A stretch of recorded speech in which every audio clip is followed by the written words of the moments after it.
es una declaración de guerra. No es sensacionalismo, señores. Dinamarca acaba de decirlo. Han aprobado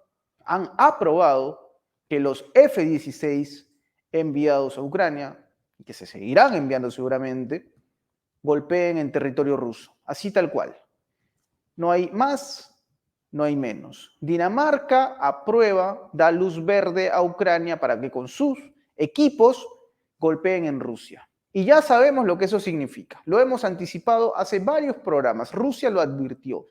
Vladimir Putin lo dijo esta semana. Bastará con que golpeen en Rusia para que la respuesta sea colosal. Una respuesta que, por supuesto, afectará sobre todo a aquellas naciones pequeñas en cuanto a territorio, pero con alta densidad. Lo dijo Vladimir Putin, señores, hemos entrado al terreno de lo desconocido. No sabemos qué va a pasar mañana, ni pasado mañana, pero esto escaló y se puso más serio que nunca. Y vamos a hablar de esto, no sin antes darle la bienvenida a nuestro público a Prensa Alternativa. Mi nombre es Enzo Anchante. Vamos a hablar de esto con un invitado a quien tengo el placer de presentarles. Su nombre es Wilmer de Pablos, ha sido embajador venezolano en Europa, es un especialista en estos temas, ex diplomático, analista geopolítico, abogado también, pero específicamente un analista, un hombre que nos va a dar su mirada, una mirada, por supuesto, desde la patria grande. Te quiero dar la bienvenida a Prensa Alternativa, Wilmer, aquí con nosotros. Un gusto. Gracias, Enzo, a ti y a Prensa Alternativa, el J, como se conoce en Venezuela, que además seguimos con mucho detenimiento todos los análisis hechos por ustedes día a día, que además son bien claros, cortos, contundentes, transparentes, claros, llanos y potables para los usuarios en nuestro país, que estamos obligados, no solamente los analistas, nuestra gente, el pueblo, porque sin visión geopolítica no es posible defender ningún proyecto en el mundo y mucho menos la patria. Y en el caso específico de nosotros los venezolanos, los peruanos, nos referimos por supuesto a la patria grande, a la patria que heredamos de nuestros libertadores. Efectivamente, es una situación muy especial la que se está presentando hoy en Europa, cuando, como tú lo decías, Dinamarca hoy, en la vocería del ministro de Relaciones Exteriores de Dinamarca y en la propia vocería del primer ministro de Dinamarca, de la primera ministra de Dinamarca, se hace público la autorización que le dan a Zelensky para usar los F-16. Ellos hacen referencia hoy en algunos artículos sobre el stock de aviones F-16 que tiene, equivalente a 40, y que para estar a la par con Rusia tendrían que tener entre 120 y 30, ¿no? Pero llama poderosamente la atención que la autorización no es solamente de Dinamarca a Zelensky, es la autorización de más al día de hoy, como 14 países, ¿sí? Estamos hablando de España, estamos hablando de Italia, de Bélgica, estamos hablando del Reino Unido, de Canadá, de Letonia, de Lituania, de los Países Bajos, de la República Checa, de Suecia, de Estonia, de Francia, de Finlandia. Es decir, que es a partir del verbo del secretario de la OTAN, que el día de ayer también autoriza, ¿sí?, la actuación de Zelensky en terreno ruso. Es decir, que ellos haciéndole la comparsa a la OTAN, y por supuesto nosotros sabemos que OTAN es Estados Unidos, aun cuando en sus pronunciamientos oficiales ha dicho que se desmarca de tal actuación. Pero sabemos, como siempre, que en toda guerra Estados Unidos y el Reino Unido están allí detrás, siempre tras bastidores, utilizando la guerra proxy, es decir, a un actor cercano, como lo hemos visto en Ucrania para atacar a Rusia, como lo hemos visto en Israel para desestabilizar el Medio Oriente, como lo hemos visto en Taiwán para desestabilizar Asia, o en el caso de Pakistán para desestabilizar la India, Y por supuesto también lo hemos visto en África cuando se utiliza a Francia para generar todos estos movimientos desestabilizadores, incluyendo este último en el que los actores tras bastidores eran los norteamericanos, en el caso específico del Congo. Mirada bastante, creo yo, comprensible, Wilmer, porque es cierto, nosotros vemos la bandera de Ucrania, pero no es la bandera de Ucrania, señores. Eso está clarísimo. Hay una bandera otanista detrás. Y detrás de la bandera otanista, la bandera de las barras y las estrellas, ¿no? No creo que sea necesario enfatizar a qué nos referimos. Entonces, nos pone en una situación crítica, Wilmer, porque ya en Rusia empieza a cobrar fuerza esta posibilidad de activar, digamos, primero que todo de manera ensayada, si se quiere, el poder nuclear. Con una Rusia que empezó ya estos ejercicios, con Bielorrusia también formando parte de ello, ¿no? Que es un aliado importante de Rusia en este momento. Entonces uno se pregunta, estos líderes europeos, ¿a dónde nos quieren llevar? Digo nos porque esto es un tema que nos incumbe a todos. Parecería que porque ocurre del otro lado del océano es algo que sencillamente no va a afectar a nuestra comunidad, nada más alejado de la realidad, nada más alejado de la realidad. Y lo hemos comprobado, ¿no? Que lo que pasa en estas partes del mundo, que parecen lejanísimas, terminan afectando a la humanidad. Y ha pasado la pandemia recientemente, ¿no? Lo que pasaba en Wuhan. O sea, son cosas que hay que, digamos, considerarlas.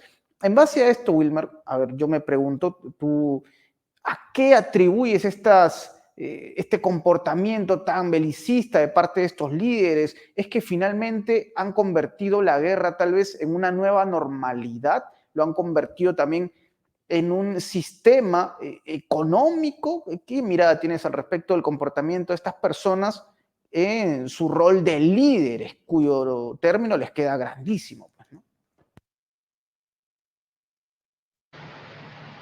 Sí, Enzo, con esa extraordinaria introducción que tú acabas de hacer, bueno, da para tocar todos los aspectos relacionados que nos llevan a analizar el fondo realmente de la cuestión, en el sentido de saber qué es lo que motiva realmente la actuación hoy de Estados Unidos, de su brazo armado, la OTAN, y de todos los países otanistas de la Unión Europea que acompañan. Lo primero que hay que recordar, sobre todo para nuestros usuarios y usuarias que siguen prensa alternativa en América Latina y en el mundo, porque sabemos la cobertura tan importante que tiene este medio alternativo en la esfera mundial, es recordar que el objetivo fundamental del conflicto con Ucrania, que se genera a partir del 2014, cuando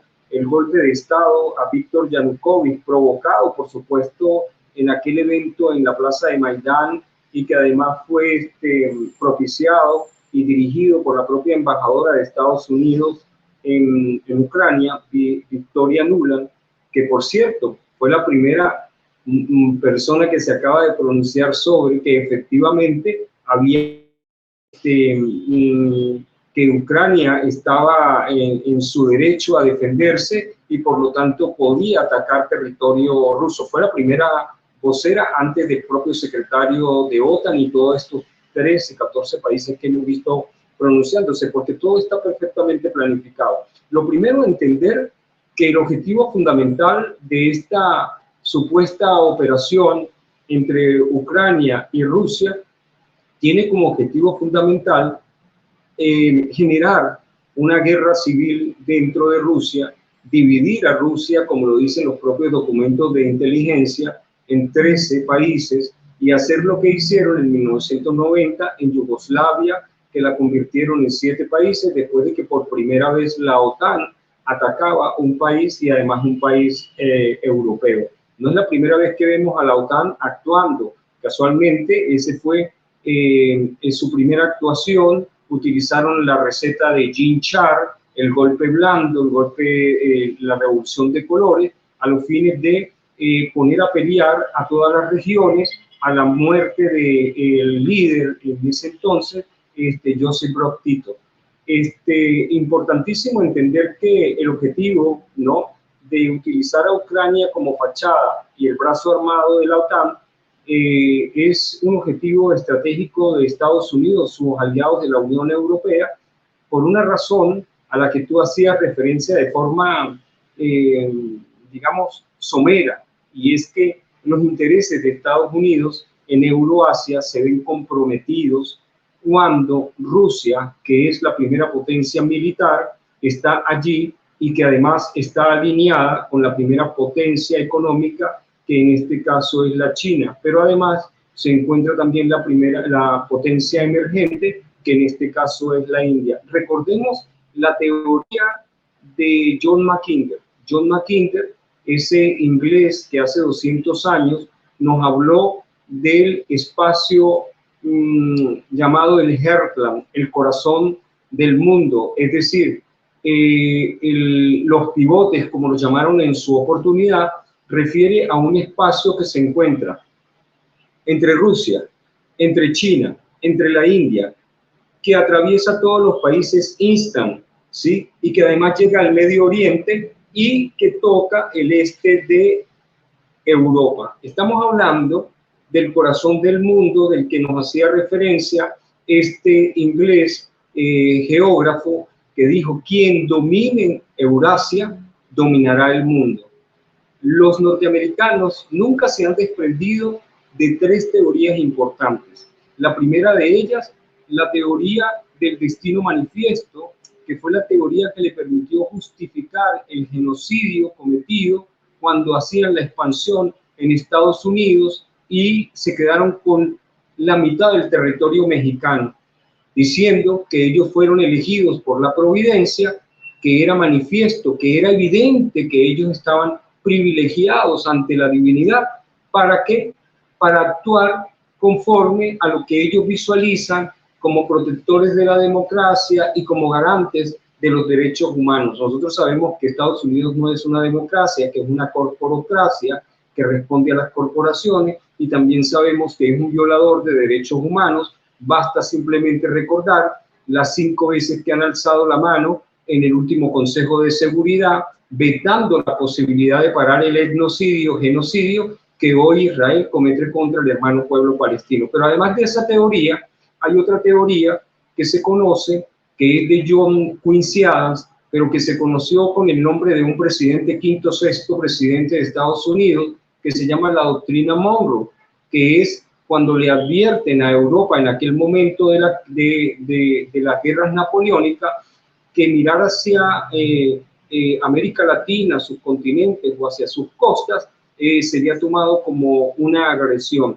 Y vemos hoy en día, por supuesto, a Laura Richardson recorriendo toda América Latina, porque según sus propias visiones, América Latina, o sea, la vecindad que antes llamaban el patio trasero, que es un sitio donde, según ella, hemos vivido en armonía durante estos 200 años, no puede ser desestabilizado, no puede ser penetrado por 3 potencias como son Rusia, China e Irán.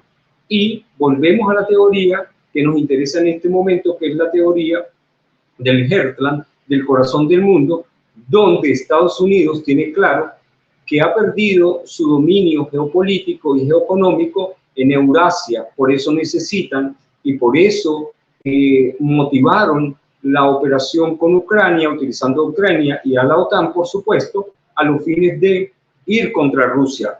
El objetivo fundamental es Rusia. El objetivo fundamental es desestabilizar la República de Rusia, con la intención de poder quitar ese actor que para ellos es muy molesto e ir, por supuesto, por la potencia más importante, que es la potencia económica, que en este caso China. Recordemos además que siempre desde el 45, cuando se activa en el 48 la OTAN, Rusia advirtió que no se acercaran al este.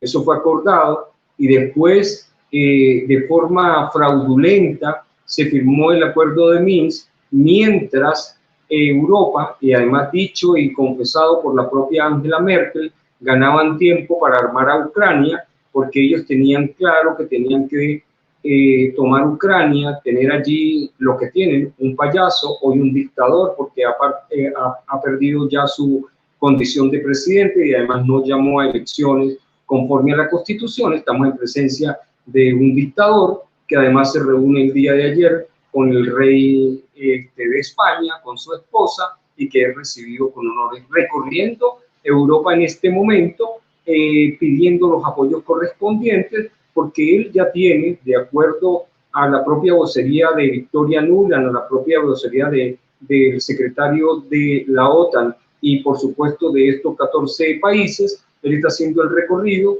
a los fines de que todos le acompañen en esta aventura que sería terrible, no solo para Europa, sino para la humanidad.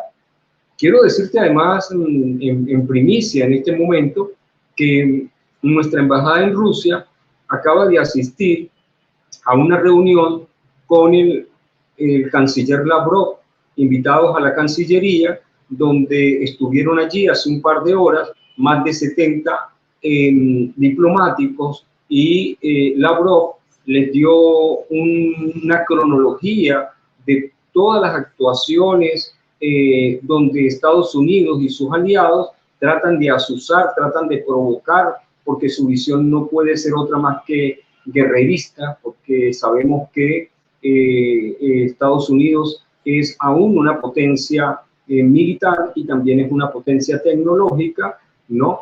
Pero que el resto de los monopolios que manejaban hoy en día no tienen la fuerza y que han quedado desprestigiados en el ámbito internacional, pero además de esto tienen una terrible crisis económica, financiera, industrial en su propio país, además de que los expertos hoy en día hablan de una guerra civil dentro de Estados Unidos que empezó hace rato, cuando se toman en consideración la tasa de pobreza, la tasa de mortalidad, la cantidad de personas consumidas en la droga, la cantidad de personas indigentes en ese país, pero además de esto, los millones de armas que superan los más de 350 millones de habitantes. Se dice que más de 400 millones de armas están recorriendo el país, y por supuesto nosotros vemos todos los días los reportes de muertos, de asesinatos, de cosas que ocurren en las escuelas,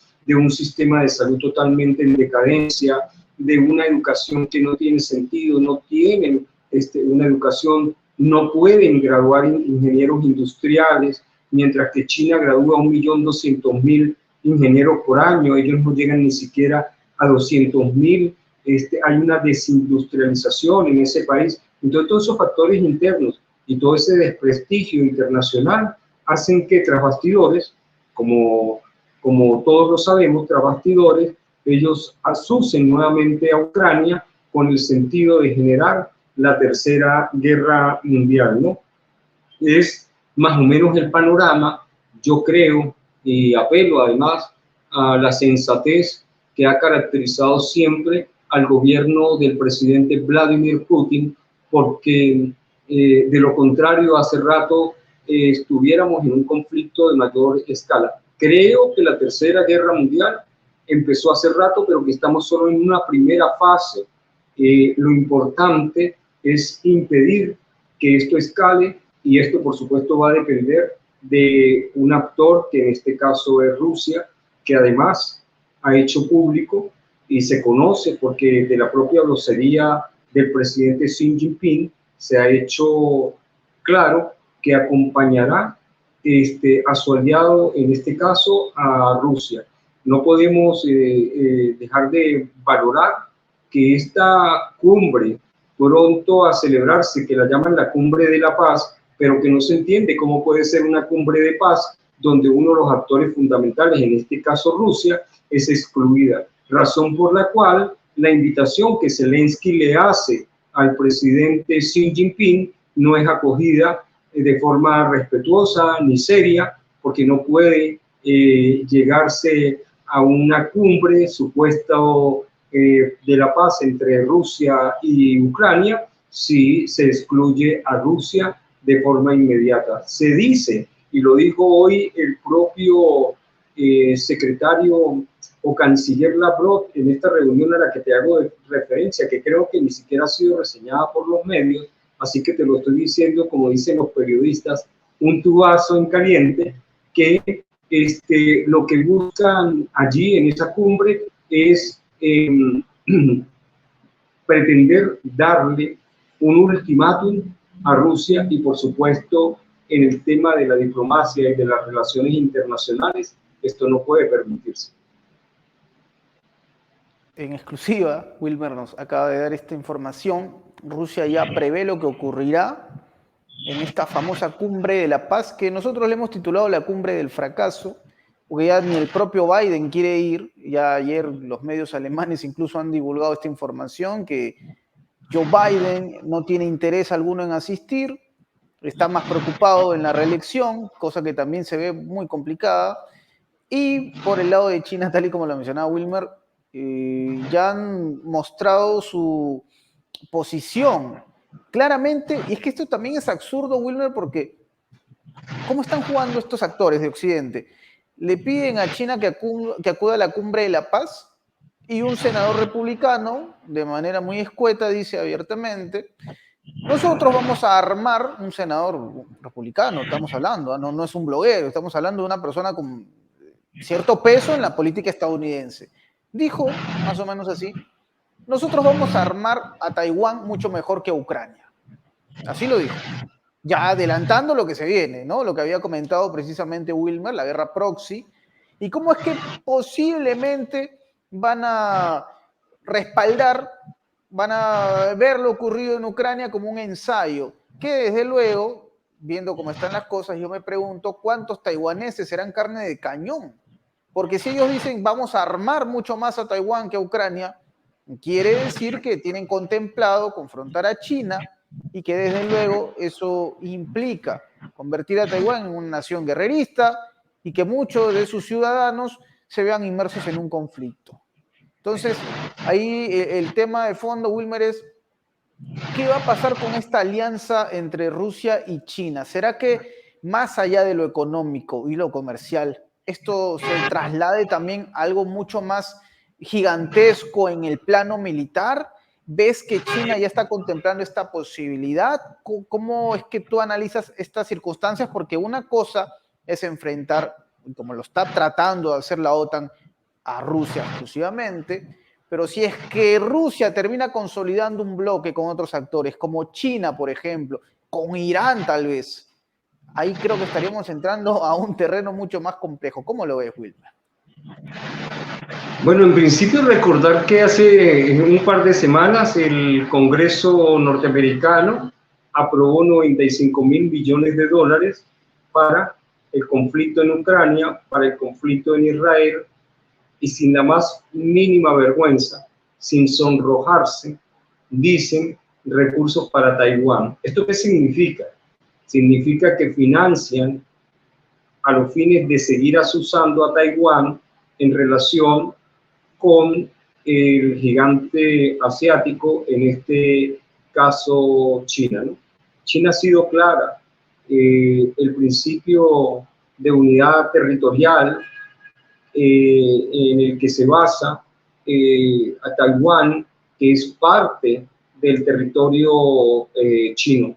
Nosotros cuando vemos la actuación de Estados Unidos, que presiona a países que no reconocen a China y que reconocen a Taiwán, 14 países en el mundo, de los cuales 8 se encuentran en América Latina, utilizando por supuesto el poder hegemónico en decadencia de Estados Unidos. ¿Por qué? Porque además hace su trabajo desde las organizaciones internacionales en Asia, a las que pertenece, pero también hace su trabajo con los aliados que se encuentran en la región. Los aliados de Estados Unidos en la región son Corea del Sur, Japón, Filipinas. Entonces, en Asia, aun cuando Allí tienen 14 bases militares en el mar de la China, y no logran incendiar Taiwán a los fines de generar ese conflicto. Siempre lo he dicho cuando hacemos los análisis, que tiene varios frentes abiertos Estados Unidos en el mundo. En Europa, Ucrania.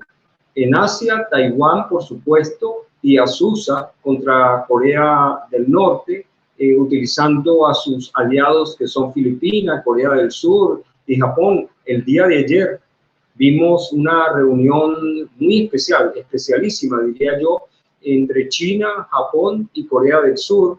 El tema era la desnuclearización en la región. Se están refiriendo, por supuesto, a Corea del Norte.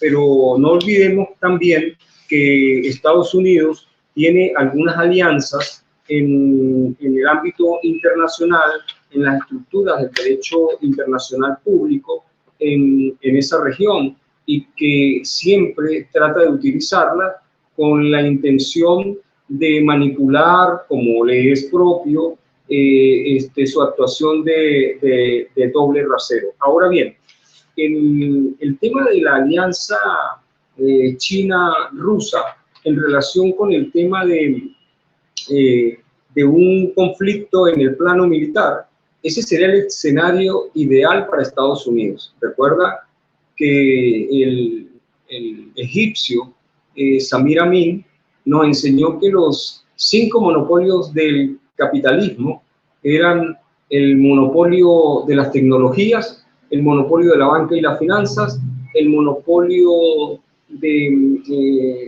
nuclear, el monopolio de los recursos naturales y el monopolio de la comunicación.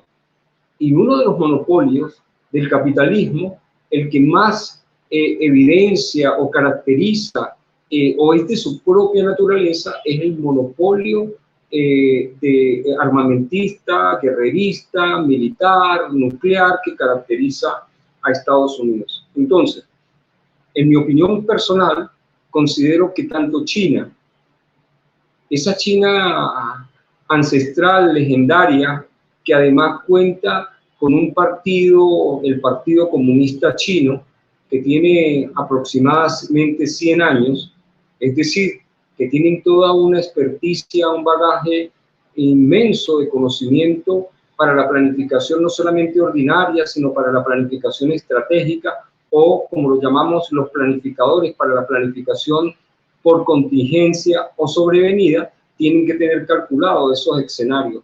Pero además de esto, hemos visto cómo Rusia ha tenido cualquier excusa, incluyendo esta última, cuando atacan sus antenas, que conforme a la propia ley nuclear en Rusia sería la justificación perfecta para un ataque nuclear. Y sin embargo, fíjense con mucha atención que Vladimir Putin y que el Kremlin se mantienen muy serenos, eso sí, con mucha determinación, hacen las advertencias nuevamente, invitando al diálogo diplomático, invitando a que analicen lo que están haciendo, invitando a que miren hacia adentro, que son países pequeños con poblaciones grandes, y que esto sería un conflicto de mayor escala, sería muy, muy duro para su pueblo, para Europa, y vemos que efectivamente se mantienen en la cordura, se mantienen en el equilibrio, y que no han caído de forma alguna en todas estas provocaciones, que inclusive hoy con Dinamarca, con todos estos 14 países, con el pronunciamiento del canciller de Alemania, el propio presidente Macron, la propia Victoria Nuland, el propio verbo de algunos congresistas que dicen que se justifica que Ucrania ataque territorio ruso en derecho a la defensa que tiene, a ese derecho de defensa que le es propio.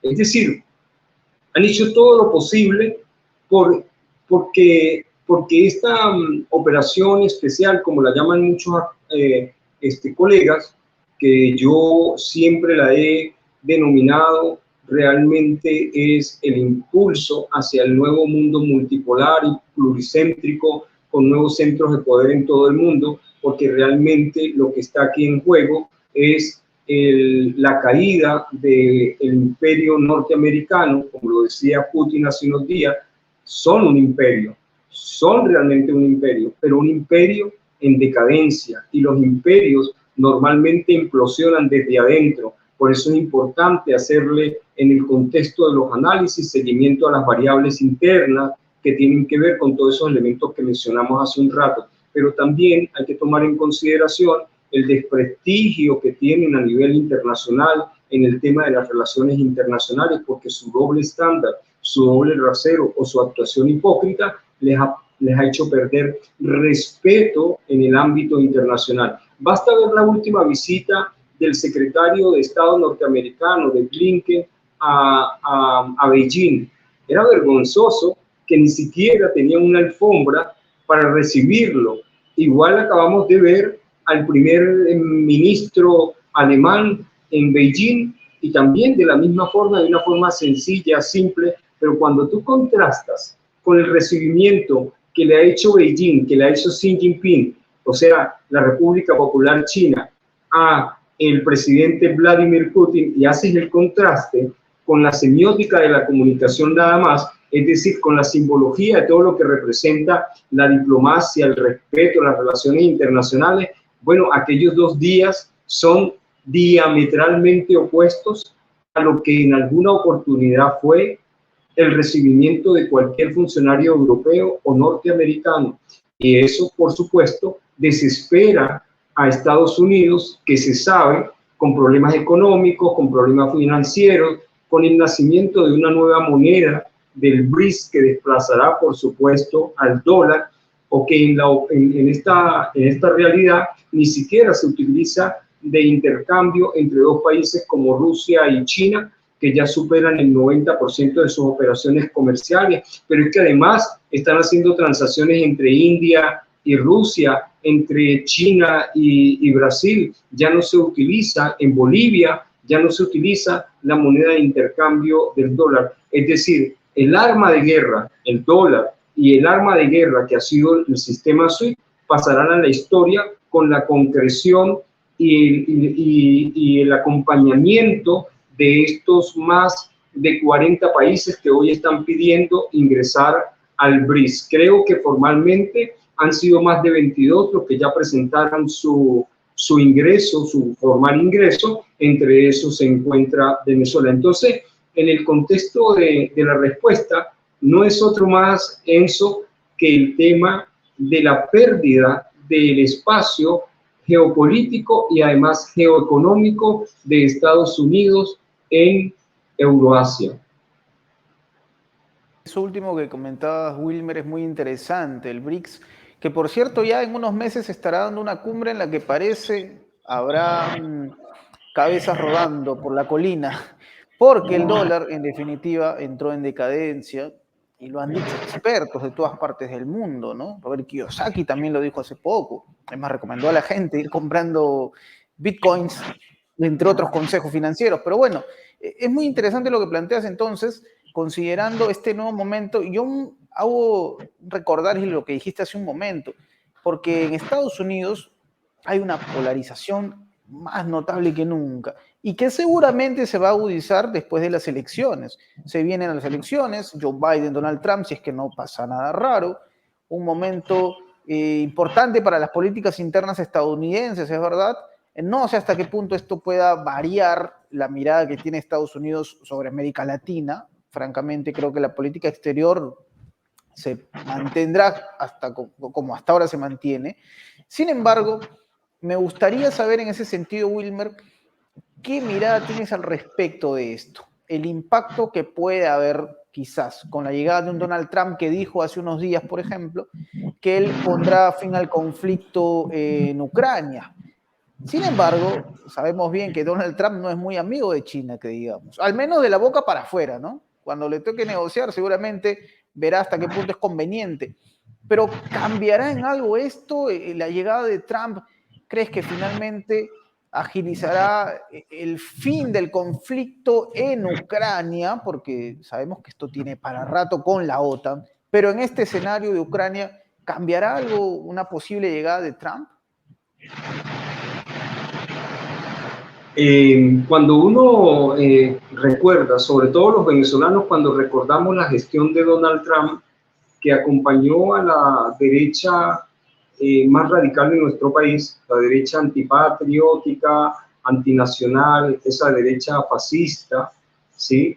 Que además financiaron con la intención de desestabilizar nuestro país y sumergirlo en una guerra civil, además de designar en una plaza pública a un hombre que nadie conocía como un supuesto presidente paralelo de Venezuela, y además recordar el robo descarado que cometieron contra nuestros recursos financieros en 40 bancos, en 20 bancos de más de 40 países del mundo, además de quedarse con nuestro oro que se encontraba en el Banco de Gran Bretaña, y además de robarnos la empresa más importante petrolera en Estados Unidos, Citgo, y la empresa más importante en Colombia de monómeros. Uno de inmediato podría plantearse desde aquí, desde la mirada venezolana, oye, la llegada de Trump no nos conviene, ¿no? Pero en geopolítica y en el análisis político, la actuación de todos ellos responde a circunstancias y a tiempos y a condiciones totalmente en el campo de la realidad, en el campo objetivo de las cosas. Entonces, cuando nosotros visualizamos, por ejemplo, que el BRICS junto a Irán, Rusia, están puliendo los detalles de la nueva moneda, estamos hablando de un tema que va exactamente, como lo decimos en el argot popular, al hígado, ¿sí?, de Estados Unidos.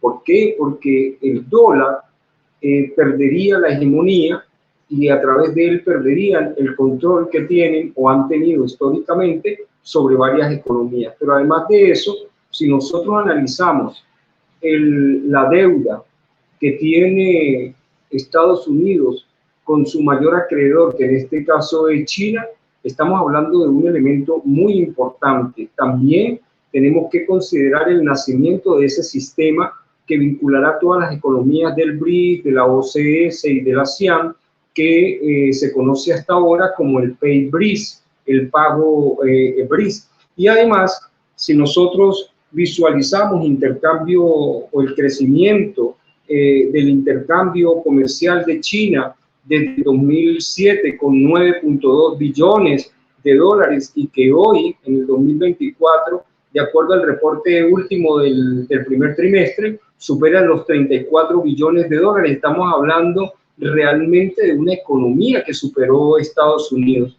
También si consideramos la emisión de deuda tan fuerte que existe cada vez que, por supuesto, deben, porque ese es realmente el negocio, deben pagar a las empresas de la guerra, pues por supuesto hacen emisión de deuda a los fines de acompañar supuestamente a Ucrania, supuestamente a Israel y garantizar las democracias en el mundo, emiten deuda a favor de las empresas guerreristas.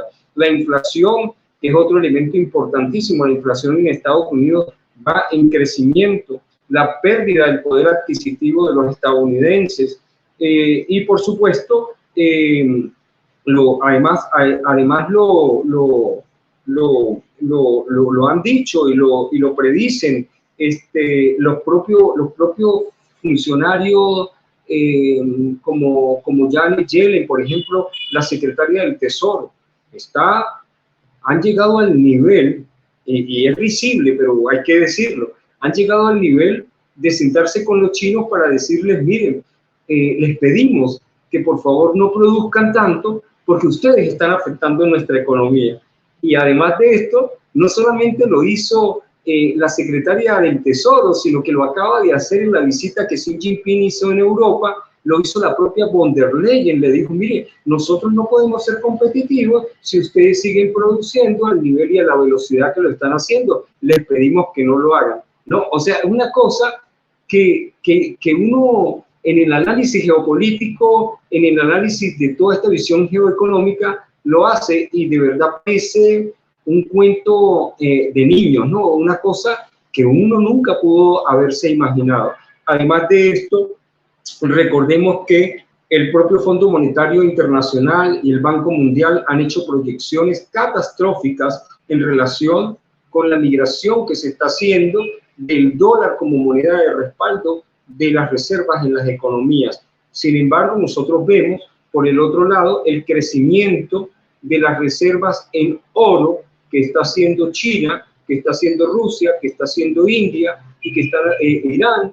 Y, por supuesto, ustedes lo saben, Venezuela tiene la primera reserva de oro, ¿no? Y que así fue certificada, lo ha dicho el propio presidente. Y cuando nosotros estamos hablando de reservas de oro, estamos hablando de respaldo a las nuevas monedas en el contexto del nuevo orden mundial, del nuevo sur global. Es decir, que las monedas nacionales respaldadas en oro, las monedas regionales respaldadas en oro y la moneda del BRICS respaldadas en oro, indefectiblemente desplazan el billete que no tiene, el dólar que no tiene ningún respaldo desde el 29, en razón de que no hay commodities que lo soporten y que lo respalden. Entonces, todas estas realidades se están visualizando. Y aquí viene la respuesta de cuál sería el comportamiento de Donald Trump con todo este panorama. Creo que quedan muchas aristas allí por mencionar, pero solamente con estas a las que te hago referencia en relación con el tema de Ucrania. Evidentemente él lo ha dicho.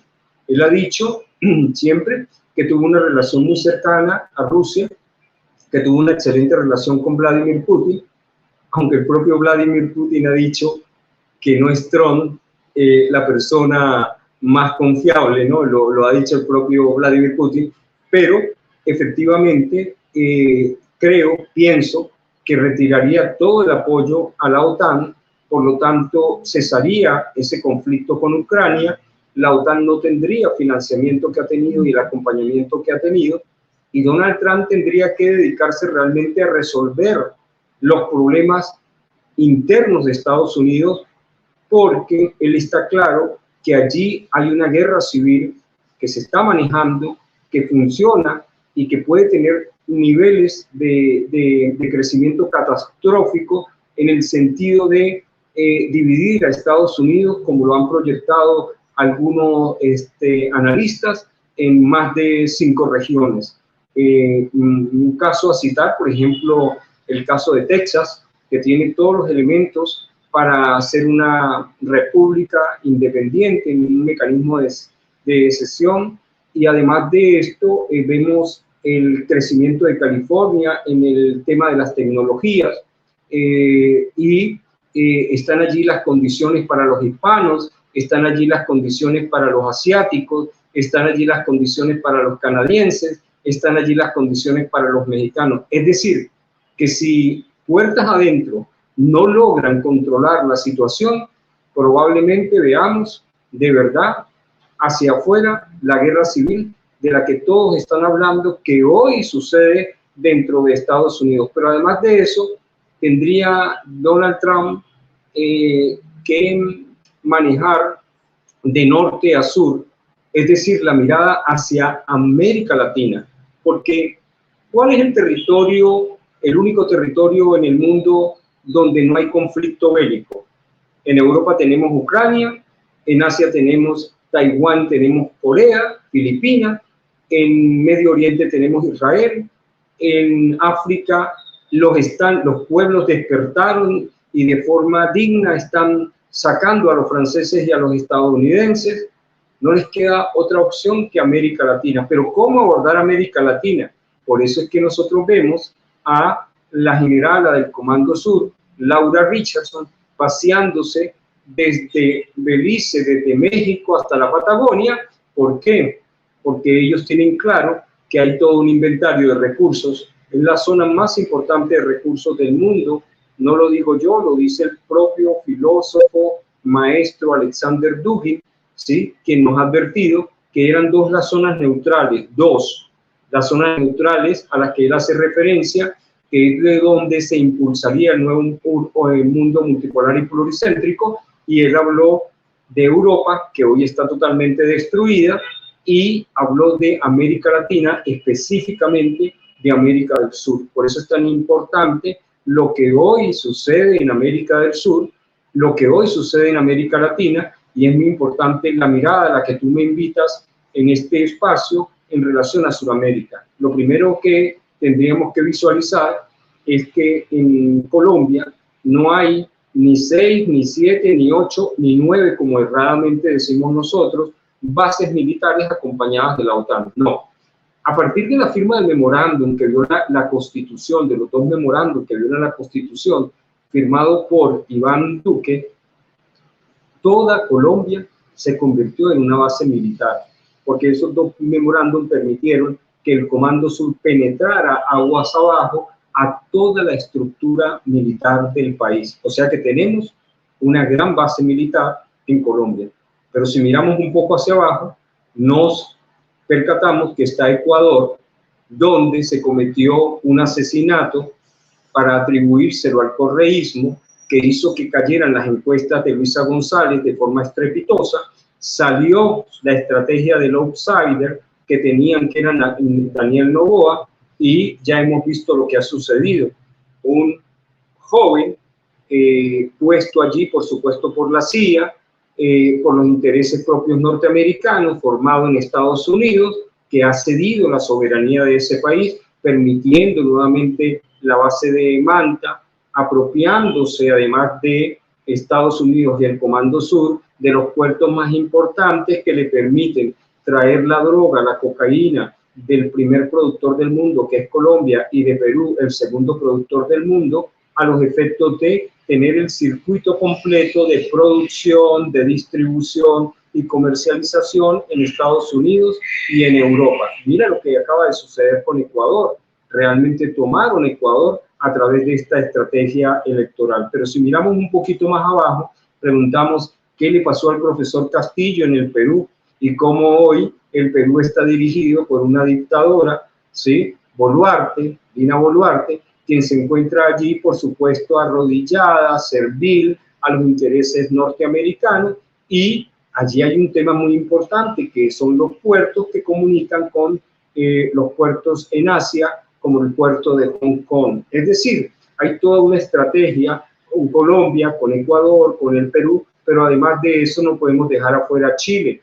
Chile, que es una neocolonia manejada desde el Reino Unido, donde también diseñaron otra estrategia mientras atacaban los ojos de los estudiantes, 350 estudiantes que perdieron la vista. También tenían preparado a un hombre como Boris para que saliera de las bases del metro como un líder estudiantil para ponerlo en la presidencia de la República. Todo eso está diseñado por la CIA, está diseñado por el Mossad, está diseñado por el MI5 y el MI6 del Reino Unido, es decir, los centros de inteligencia del mundo anglosajón.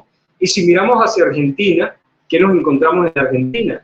A un hombre que fue preparado durante 3 años, ¿sí?, en los medios de comunicación, un fascista libertario que hoy le entrega la soberanía de ese país al Comando Sur, le entrega las Islas Malvinas. ¿Por qué? Porque allí está el centro, ¿sí?, el centro más importante de estudios o de producción nuclear que ha hecho la propia Argentina.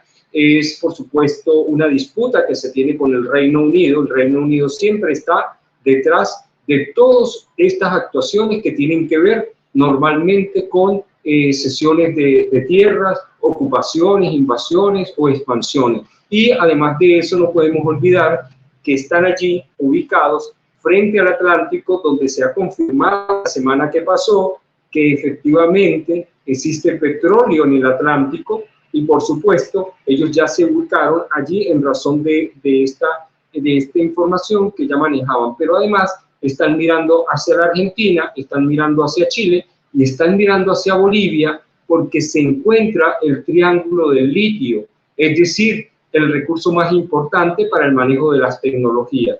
Y si miramos lo que está pasando en Uruguay y en Paraguay, nos damos cuenta que son dos enclaves más norteamericanos, y si miramos hacia Brasil, nos llama poderosamente la atención que sea el gobierno de Lula quien acompaña las operaciones hacia las Islas Malvinas del Comando Sur. Es decir, estamos en una situación muy, muy delicada, además sin prever, sin poder visualizar desde aquí el comportamiento del Congreso brasilero, el comportamiento de la Fuerza Militar brasilera, la actuación de Lula, que además tiene un trabajo muy fuerte de cara a los BRICS. Allí hay una profunda contradicción que hay que analizar con mucho cuidado, y si miramos hacia arriba, hacia el norte de Sudamérica, nos encontramos con Surinam, nos encontramos con la República Cooperativa de Guyana, desde donde el Comando Sur pretende generar el nuevo conflicto en la región. Este conflicto está diseñado, está calculado, ya aparece en los informes de inteligencia frente a la Atlántica de Venezuela, de su zona en reclamación, porque después del descubrimiento de los estudios hechos en el año 2015, identificaron que había reservas importantes de petróleo, de oro, de gas, de tierras raras, recursos naturales, agua dulce, entre otras. No olvidemos además que tenemos al frente las Islas ABC, que es Holanda, y al hablar de Holanda estamos hablando de arsenal nuclear, y si miramos hacia el Caribe estamos hablando de 40 bases militares de las 700 que tienen en todo el mundo, en los 80 países que se conocen. Es decir, la mirada, Enzo, hacia América Latina y América del Sur es una mirada que nos invita a dejar de un lado la ingenuidad en el contexto actual. Pero, por supuesto, ¿cuál sería el trabajo de Donald Trump frente a este escenario? Mirar hacia el sur, y recordemos sus últimas palabras en Carolina del Norte cuando dijo: estuve así muy poquito de quedarme con el petróleo venezolano, ¿sí? Estaba a punto de lograr la guerra civil entre los venezolanos para quedarnos con todo ese petróleo de forma gratuita. Fíjate, este análisis nos involucra a todos en América Latina, porque América Latina es un territorio de paz y no podemos permitir que la paz en nuestra región sea desplazada por un nuevo conflicto que por supuesto apunta, en este caso específico, a la zona en reclamación, la Guayana Esequiba venezolana, que nos pertenece a nosotros los venezolanos, pero que hoy ellos, el Comando Sur, respondiendo a la transnacional del petróleo, la ExxonMobil, están allí anclados, extrayendo recursos que, por supuesto, son del pueblo de Venezuela. Entonces, la mirada estructural nos invita a entender que lo que ocurre en Ucrania, lo que ocurre en Taiwán, lo que ocurre en el Medio Oriente, lo que ocurre en África, nos afecta a nosotros en América Latina y sobre todo a los venezolanos, porque tenemos la reserva más importante de petróleo del mundo para 3 siglos, 300 años, y dicen algunos expertos que no son tan conservadores, que la reserva supera los 500 años o 5 siglos. Entonces, estamos en una situación cada día más delicada, ¿no?, en la región y, por supuesto, en el mundo. Definitivamente, la resolución del conflicto ucraniano, Rusia, le corresponde a 2 actores en este momento, a Biden y a Vladimir Putin, y en su oportunidad a Vladimir Putin y a Donald Trump.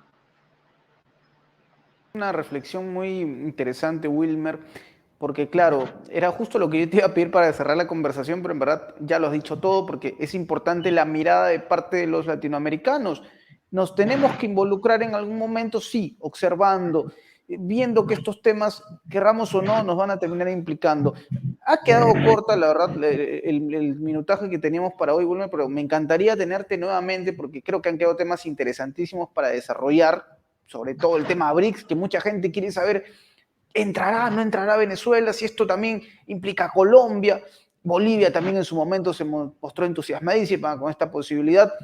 En fin, van a ser temas que seguramente tendremos, y yo te comprometo, Wilmer, para tenerte en más programas de prensa alternativa para hablar, pero te quiero agradecer por tu tiempo, por habernos brindado tus minutos del día para poder hablar de estos asuntos. ¿Sí? Te quiero dar las gracias por eso. Ha sido una conversación muy, muy rica en muchos sentidos, entretenida también, diría yo, que forma parte de esto también, que tiene que ver con cosas que nos atañen a todos nosotros, Wilmer. Muchas gracias por tu tiempo. Quiero agradecerte y también al público que nos está observando. Esto es Prensa Alternativa, ya lo saben, queridos amigos. Un placer, Wilmer. No olviden suscribirse al canal. Gracias, querido Wilmer. Lo máximo.